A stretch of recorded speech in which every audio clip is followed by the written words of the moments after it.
And ask, roll. I was asking earlier, no, di ba, you have 3 boys and 1 girl. So may technique kasi yun. Then you told me kanina na may technique ka. Yung technique na tinuturo ko yung Dr. Sheppard's technique, is it the same?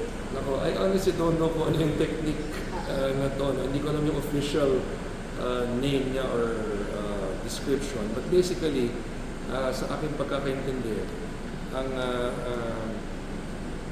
male sperm mas mabilis lumangoy, mas mabilis siyang gumalaw compared to the female sperm. Correct. So, regarding, for the context of everyone, baka nagtataka kayo, ba't ito yung pinag-uusapan namin? Kanina ako kasi during the interview, may sinasabi si Doc Lulu na method para magkaroon ng lalaking anak. At sabi ko nga, ginawa namin ito ng aking asawa because we wanted to have boys because we already had a girl and I'm the only boy na anak ng father ko. So, siyempre, yung continuity ng pangalan ng pamilya ay nakasalalay sa lalaki. So, again, ang concept basically is ang male sperm mas mabilis lumangoy compared to the female sperm. But if the male sperm will end up dun sa egg pero hindi pa fertile yung egg, that male sperm will eventually just die.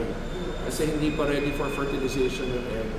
As compared to the female sperm, siya mabagal, pero kung timing na timing yung pagdating niya ron, kahit mabagal siya, pero yung egg naman ay fertile na by the time nandun siya, magiging girl yun.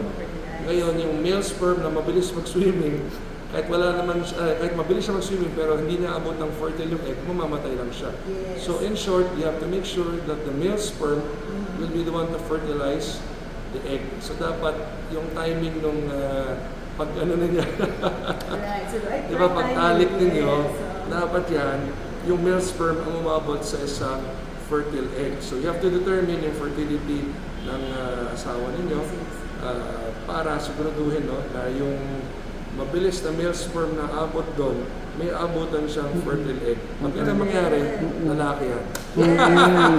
Tama ba ako, Doc? I don't know what you call that. That's actually the first, yung dapat yun, no? Yung timing. Pangalawa, meron yan in the position, sexual position. And the third is the timing of orgasm. Anyway, tama na yung ginawa mo, perfect yun. The male sperm swims faster than the female sperm.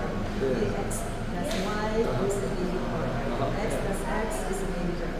Yes! Thank you so much. So yung 3 times na ginawa ko yan, 3 boys ang resulta. Galing. So, at itong method na to, ano na rin, sinare ko sa mga kaibigan ko, naging boys din yung mga anak. So I guess, mataas yung percentage siya na correct nga. Yes, thank you so much. Thank you, Doc. Thank you. Hooray, plus mga lalaki. Thank you. Thank you, Doc.